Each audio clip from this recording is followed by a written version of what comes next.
Jeseni se mnogi starši spopadate tudi s prehladi vaših malčkov.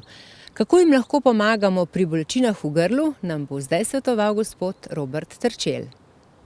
Zakaj se pri otrocih velikokrat pojavljajo bolečine v grlih, vnetja in pa starši tega vedno tudi ne opazijo? Ja, drži. Pri otrocih je to pogosto, zato ker enostavno se tudi prenašajo povzročitelji, največkrat so to virusi, medsebojno malo so bolj igrivi in seveda je potem hitro taka okužba tudi pri prijatelju ali prijateljci mali, iz vrtca si prenašajo to. Druga stvar je tudi, da imunski sistem je še v fazi učenja, prilagajanja, tako da se te stvari mogoče nekoliko hitreje izrazijo, drugače imunski sistem še odreagira kot v kasnejšem obdobju. Dejstvo pa je, da je to res en simptom, ki ga običajno spregledamo in na nek način otroci mnogokrat ne znajo niti povedati, da jih boli grlo, da imajo težave z grlom.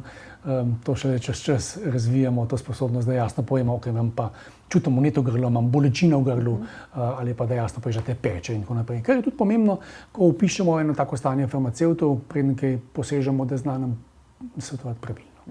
No, o vaših pastilih Isla smo v naših oddajah že govorili, zdaj pa smo zasledili Isla Junior. To je novost pri vas? Ja, Isla Junior je novost pri nas.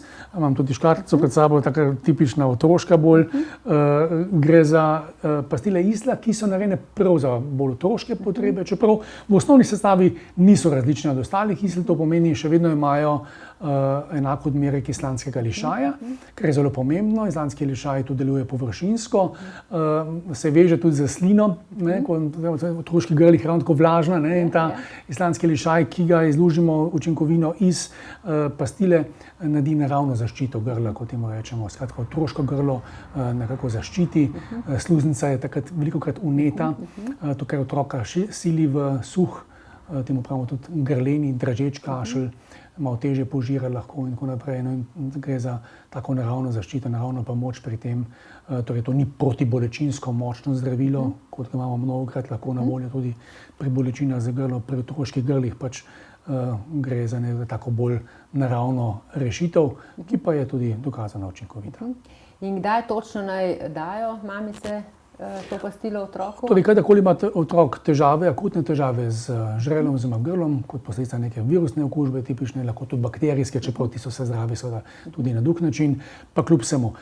Ko se pojavljajo simptomi, kot so suh dražeč kašelj, ko otrok težje požira, ko vidimo, da se umirita žal, to je lahko en tipičen znak, da nekaj v grlu ni v redu, in se začne mogoče malo prijemati za grlo, karkoli. Ko se pojavlja akutna hripavost, pri otrocih je hripavost zelo hitra, ker so živi in seveda kričijo, ampak govorimo o akutni hripavosti kot posledici okužbe.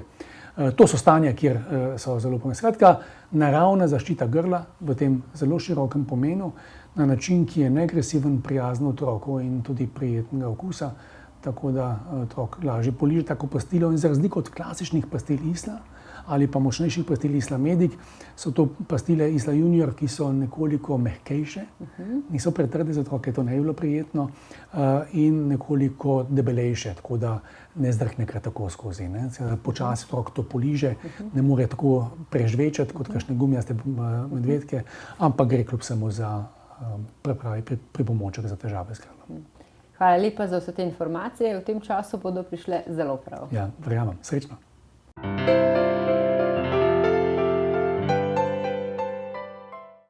Toliko smo vam pripravili za danes, dragi naši gledalci. Naj vam letošnja jesen mine s čim manj prehladi in virozami. Lepo se imejte in vabljeni v našo družbo spet prihodnji mesec.